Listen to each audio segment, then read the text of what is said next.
Hello সবাই, কেমন আছো? যারা আমার চ্যানেলে নতুন, হাই, আমি শ্রীতমা। আমি মোস্টলি আর্ট আর কলকাতা নিয়ে ভিডিওস বানাই। আরও একটা কলকাতা কোলাহলের এপিসোড নিয়ে চলে এসেছি। যারা আগের এপিসোডগুলো দেখোনি তারা নিশ্চয়ই দেখো। আর এটা মোস্টলি আমার 6th এপিসোড। তো ভাবলাম তোমাদের সাথে লাস্ট উইক আমার কেমন কাটলো কলকাতায় সেটাই শেয়ার করি, কিন্তু আর্ট বুকে। তো এগুলো হচ্ছে আমার সমস্ত আর্ট বুক, যেগুলো আমি আমার সঙ্গে ক্যারি করতে পারি। তার মধ্যে এই নিচেরটা তোমাদের সাথে আজকে শেয়ার করব। এই আর্ট বুকটা আমার বোন এনে দিয়েছে ওয়ার্কালা থেকে। খুবই সুন্দর একটা আর্ট বুক, দেখতে পাচ্ছি একটা ময়ূর বানানো আছে এইভাবে খোলে। আমি বোনকে বারণ করতে থাকি এসব দিবি না আমাকে, আমার এত আঁকার সময় হয় না। তো বোন তাও দিয়েছে জোর করে। থ্যাংক ইউ বনু। আমার অলরেডি এতগুলো পেজ আঁকা হয়ে গেছে, আমার খুবই ভালো লাগছে এটা ইউজ করতে। তো চলো শুরু করা যাক। তো এই উইকটা আমার শুরু 8 জুন থেকে। আমি বসে ভাবছি যে কিছুই করতে ইচ্ছে করছে না, নতুন কিছু একটা ট্রাই করা যাক। তো ভাবলাম পেন্সিল ইরেজার ছাড়া ডিরেক্ট পেন দিয়ে কী করে আঁকা যায় সেটাই চেষ্টা করছিলাম। তো সেরকমই কিছু ফেসেস সার্চ করি গুগলে। তো যা এসছে তাতে সেগুলোই আঁকার চেষ্টা করেছে। এখানে খুব একটা ভালো হয়নি, দেখতেই পাচ্ছ, বাট জাস্ট একটা নতুন এক্সপেরিমেন্ট করা হলো। সেরকমই পেন দিয়ে ডিরেক্ট অঞ্জন দত্তকে আঁকার চেষ্টা করেছে এখানে। এই মাথার ভেতরে এত কিছু চলতে থাকে, জানি না বলার সময় কী হয়। তো আমি খুবই ইন্সপায়ার্ড হই এই মানুষটার থেকে। প্রিয়বন্ধু বলে শ্রুতি নাটকটা অঞ্জন দত্তটা আমার খুব ভালো লাগে। এটা আমি আগেও একটা ভিডিওয়ে বলেছি। তো ওটারই একটা সিকুয়েল লাকিলি এখন এসেছিলো, যেটা আমি দেখতে গেছিলাম। ওটার এই টিকিটটাও এঁকে রেখেছি এখানে। তো এখান থেকে আমার এই জার্নালিং করা স্টার্ট। তো সেখানে পরের দিনে এটা একটা আমার অফিসের রোজকার যাওয়ার দিন, রাস্তায় কী হয়। তো সকালবেলা উঠে যেমন দৌড়ে দৌড়ে শাটেল ধরি, সে অফিস যেতে ইচ্ছে করছে না, ছোটোবেলার মতো স্কুলে যাওয়ার মতো মানডে ব্লুজ। তাও কোনো মতে গিয়ে গাড়িতে বসলাম, হঠাৎ করে দেখছি আর গাড়ি স্টার্ট নিচ্ছে না। তখন মনে হবে শাটেলও চাইছে না, আমি অফিস যাই।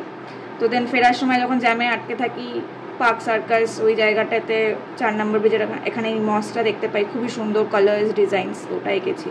দেন জ্যামেই অনেক সময় ফেসে থাকি, যখন দেখি পাশে ম্যাটাডোরে কেউ শুয়ে বা বসে যাচ্ছে কিছু একটা ভাবতে ভাবতে, তখন মনে হয় কী ভাবছে এই লোকটা।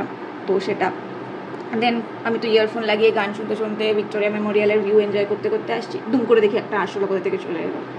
তো আমি তো সরে গেলাম, যাই হোক পরে কনসার্ন রেস করেছি। তো এটা দেন এই পেজটা আমার পার্সোনালি খুব ভালো লাগে, এমনি সিম্পল কিন্তু এই কম্পোজিশনটার জন্য।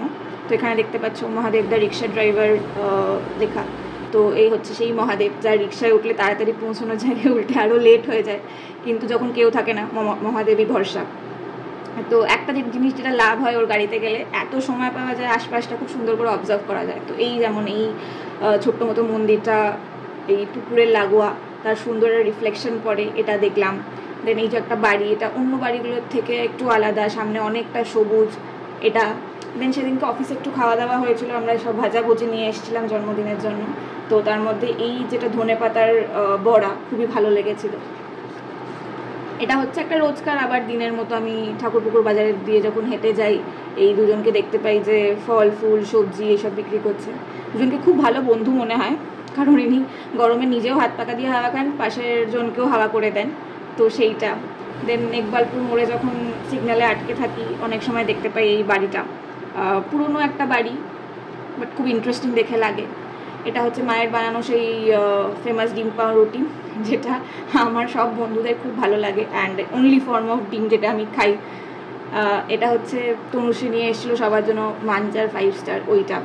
তো ফিরতে সেদিনকে আমার 2 ঘন্টা 40 মিনিট মতো টাইম লেগে গেছিলো, ফিরে খুব বিরক্ত লাগছিলো। বাট দেন দেখলাম বাবা চুরমুর এনে রেখেছে, তো ওটা খেয়ে একটু ভালো লাগলো। দেন এটা হচ্ছে একটা ওয়ার্ক ফ্রম হোমের দিন, আমি বৃহস্পতিবার করে মোস্টলি ওয়ার্ক ফ্রম হোম করি। তো আমার দিনটা শুরু হয় কর্নফ্লেক্স খেয়ে। দেন বাকিটা দিন আমাকে এই পজিশনেই পাওয়া যাবে, আমি কোলের ওপর ল্যাপটপ নিয়ে এভাবেই থাকি, বাইরের ভিউ এনজয় করতে করতে যা কাজ থাকে সেইগুলো। এই হাজমুলার শিশি, যেটা ছাড়া আমার দিন চলে না, অলমোস্ট অ্যাডিক্টেড বলতে পারেন, দিনে 1 ডজন না খেলে হয় না। আর এই টেডি আর বানিটা আমার পাশে বসে থাকে সবসময়। দেন সেদিনকেই ওই এয়ার ইন্ডিয়া ক্রাশটা হয়েছিল, কি বলবো জানি না, মানে এত খারাপ লেগেছিলো। এরকম এত আমার বন্ধুও আছে এই প্রফেশনে, তো আমি সঙ্গে সঙ্গে তার খোঁজ নিই। যাই হোক, সে ঠিক ছিল, কিন্তু খুবই খারাপ জিনিস। যিনি সারভাইভ করে বেরিয়েছেন, মানে মিরাকেলের থেকে কম কিচ্ছু না। তো সেইটা। দেন সেদিন মা ফিশ কচুরি বানিয়েছিল, সেটা খেলাম, খুবই ভালো খেতে হয়েছিল। দেন এটা ছিল ফ্রাইডে দ্য 13th।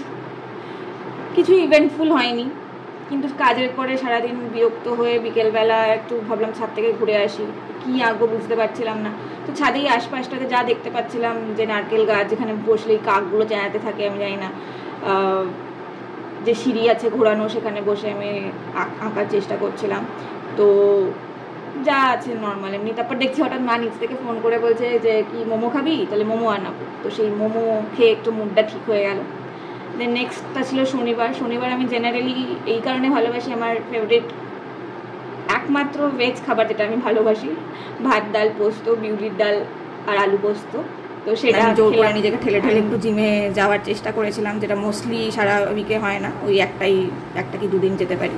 অ্যান্ড মুন্নার বার্থডেও ছিল, তো এই লোনিমা প্ল্যানটা আমি আর বোন প্ল্যান করে জেঠিমাকে গিফট করেছিলাম। তো একটু কেক টেক কাটা হলো সেটা। অ্যান্ড এই উইকের লাস্ট দিন ছিল রবিবার, ফাদার্স ডে। তো বাবাদেরকে তো যাই গিফট দেবো মনে হয় যে পয়সা খরচ করছি, বলবে কেন করছিস, থেকে পয়সা জমা, বেকার খরচ করিস না। তো কিছুই করা হয়নি, জাস্ট আমার এটাই বলার যে পৃথিবী এদিক থেকে ওদিক হয়ে যাক, বাবা যেটুকু যদি আমি এখানে বসে থাকতে দেখি, মানে আমার জন্য সব ঠিক আছে। তো ওটাই একটা রোজকার দিন কীরকম কাটে। তো এভাবেই আমার সারা সপ্তাহ কাটলো। তোমাদের কেমন কাটলো জানাও, যদি তোমরা রিলেট করতে পারো ভিডিওটার সাথে সেটাও জানিও। আবার নেক্সট ভিডিও দেখা হবে। Till then tata.